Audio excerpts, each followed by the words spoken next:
Hey guys, welcome back. So now we're getting into Extreme Carnage Alpha, which is the part 1 of 8 of the Extreme Carnage event, which kicks things back off after King in Black and Venom issue 200. So with that being said, let's get into it. But first, if you're new to the channel, be sure to subscribe to catch the spills every week.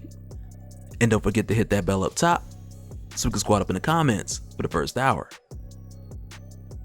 Alright, so we're jumping into Extreme Carnage Alpha. Just with the way that this starts, it's really a continuation from Venom Island. Because if you guys remember, back at the time when Venom Island concluded, Eddie went on to tell the Avengers that Knull was on his way, but then we also got this post-credit scene with the Carnage symbiote hopping off the island and then re-emerging as a shark. And with Extreme Carnage at least starting off that way, there's a couple things that come to mind. Because for one, I at least appreciate it acknowledging the Carnage shark by showing us the island and then the Carnage symbiote just jumping from fish to fish, because in a way this is kind of catching us up to what Carnage has been doing since Venom Island, and I guess during the time of Empyre, Venom Beyond, and King in Black. Because as we continue through Extreme Carnage Alpha, which starts in the present day, we also get this trail of events of where Carnage has been, which eventually just catches up to the events that are happening now. But even with us getting this connecting information, there's still this huge gap from the Carnage shark all the way up to a week before this story starts. So with that being the case, Marvel's gotta give us Finding Cletus a shark story, with just Carnage being a shark for 6 issues or something, because we need more filler information. But where this story officially starts, we pick up in a world that is clearly after the conclusion of King in Black, and also after Venom issue 200, because when it starts off, we begin with Senator Krang of New York, and he's making this speech about how the world has changed, and with them talking about the recent invasion, he's hyping people up, talking about first it was the mutants, now it's the aliens, and even on a good day how superhuman threats have just gone unchecked. And because of this, he's introducing the Birthright Act, which he says will make sure that humans don't have to share this world with aliens. But also here he announces his new partnership with the newly reorganized and refocused Friends of Humanity, to where in this case I'm pretty sure the only thing that's different is that they're targeting aliens as well as mutants. But for Senator Peter Crane, it's pretty huge, for him at least, that these speeches and his public appearances go well. Because for one, he wants to be the face of the anti-alien movement, and if he's able to get the people on his side while also fundraising for this movement, he'll use that money and that influence as well as the help from the Friends of Humanity in order to make his way to being president of the United States. But also what I find interesting is when one of his campaign managers or directors or people just helping, one of them asks his son Arthur if he wants to be more involved with his father's campaign, and Arthur brings up the interesting fact of if you're trying to deport all aliens, what happens when we get the Thor and Hyperion, or I guess pretty much anyone who's kind of up there. And his dad, Senator Crane, he's pretty much just boy, shut up, don't bring that up to the press. I don't want that much smoke. But also to spin things into his favor, he says the only thing that's in between him and the presidency, it's one alien killing spree. But also around this time, we go back to catch up a bit more about Carnage. And when we do, we see the Carnage shark attacking a few Somali pirates, and then from there, the Carnage symbiote goes from the shark to one of the pirates who'd survived, to where after, this pirate then made their way over to a meeting that was being held between a Somali warlord and a representative of the American Arms Division of Alchemax. And this is what brings us up to now, with that American representative making his way back to the States, to where he arrives at JFK Airport, and this is how Carnage gets back to the USA. But they couldn't call this one Carnage USA because that name's already taken.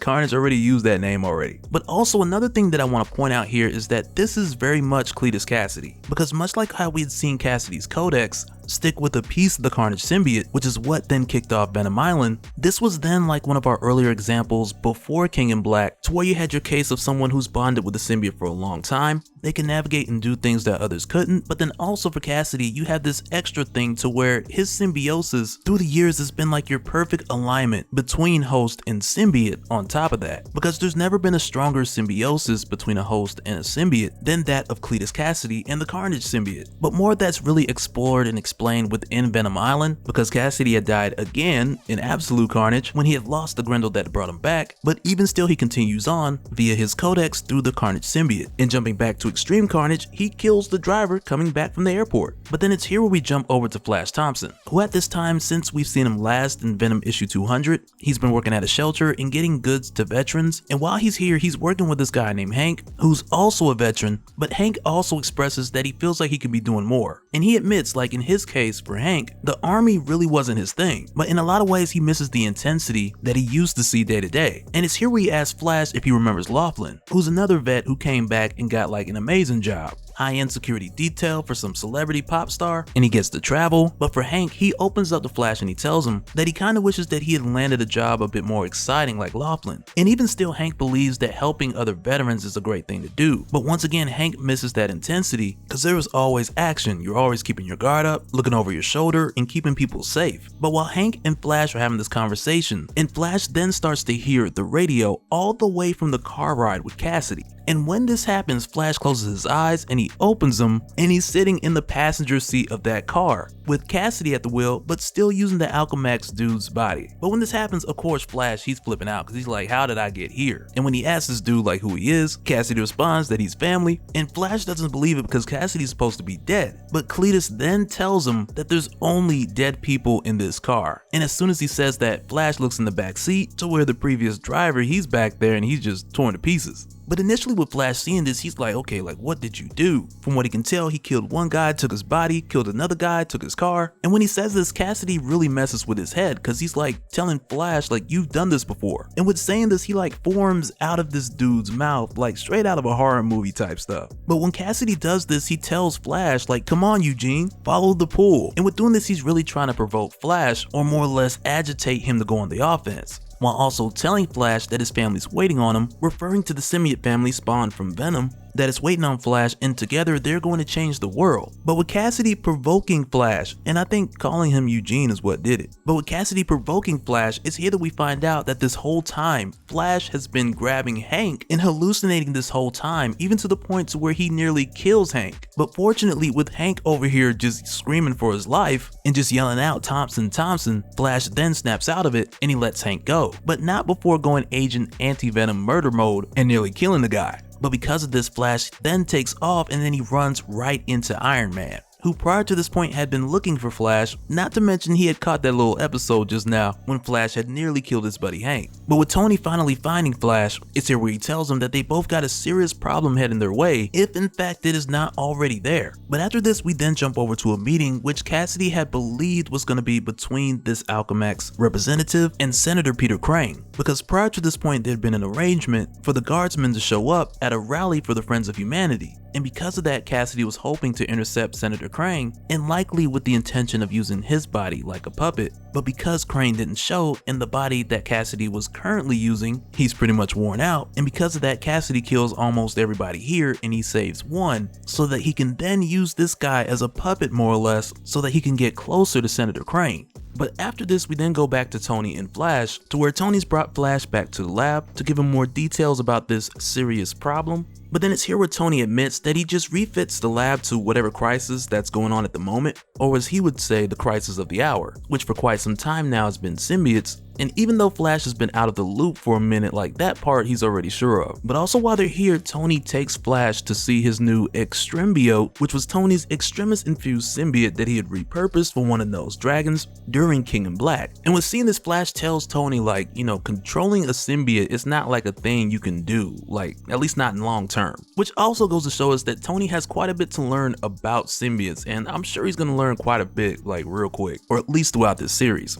But it's also here where Tony lets Flash know that the Extrembiote, that isn't why Tony brought Flash here. Because for Tony, since the conclusion of King in Black, he's been running scans for video footage all over the world so that he can then have a foot up on symbiote activity. And at this point, Tony's picked up a trail from like the past week of bodies that have been slaughtered with no sign of weapons, which is the same trail that we had seen Carnage create. And with Tony seeing this footage, he just shows this footage to Flash, telling him what he's seen and asking Flash what he thinks, without Tony giving any hints to his presumption, because he wants Flash's feedback. And it's almost like Tony knew who it was, but he just wanted to hear Flash say the name. And when Flash tells Tony that it's Cletus Cassidy, and Tony's like, no, Cletus is dead. And then it's here where Flash is like, okay Tony, let me school you again about how the symbiote thing works. And it's here where Flash tells Tony that Cassidy's consciousness is still alive, it's still in the hive. Which is an interesting concept, being that Eddie freed all the symbiotes from the hive, or from Knull's hive at least, with Eddie becoming the new hive unto himself. But it also begs the question, like, did that freedom or liberty also just leave a whole lot of power just on the table for Cassidy to tap into and just take advantage of? But at this point, Flash, he doesn't really go into all of that here, but instead he tells Tony what he had seen earlier when he had noticed Flash acting strange back when he saw Flash go into murder mode, to where he was being pulled by Cassidy and he spoke to him one-on-one. But also with seeing Cassidy, Flash noticed that Cassidy was stronger than he used to be. But at this point, he's not sure if it was because Cassidy was connected to Knull at one point, but with seeing all this, he's 100% positive that this is Carnage. And he remembers him mentioning that he's planning for something big.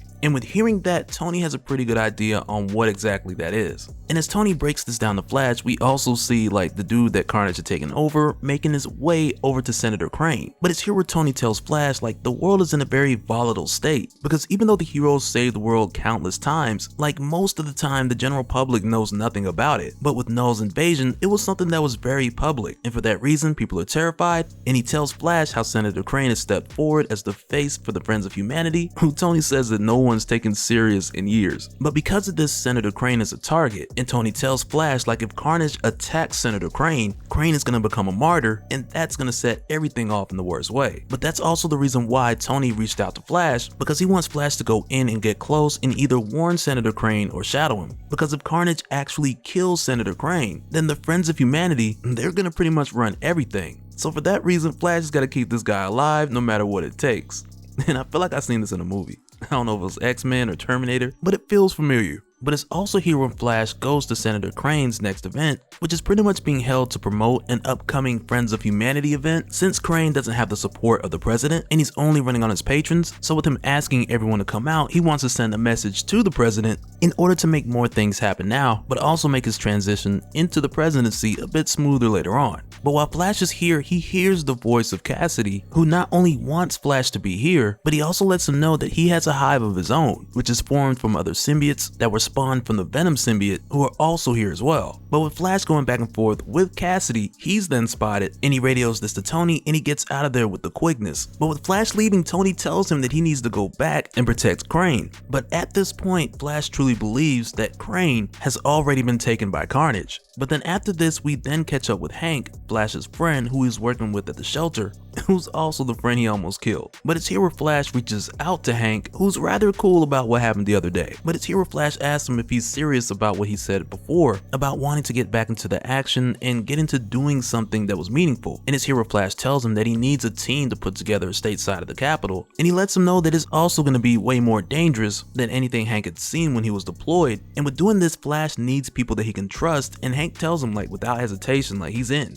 And from there, Flash tells Hank to get himself like a black suit so he can do security detail, and that way he can go undercover for Senator Crane, who currently is hiring. And it's a pretty smart plan as far as getting inside early on while Crane is still building up. But also what's very dangerous about this is the fact that Crane is still promoting this huge event for the Friends of Humanity that's coming up in this next week, which is said on the surface to be about preserving humanity, whether versus the mutants or aliens. But if this event is a success and Crane gets like this huge turnout of people to go, and Cassidy has in fact taken over Crane, then this event is going to turn into a slaughter real quick. Because everybody who shows up at that event, they're going to be subject to Carnage and the other symbiotes that he has allied with him.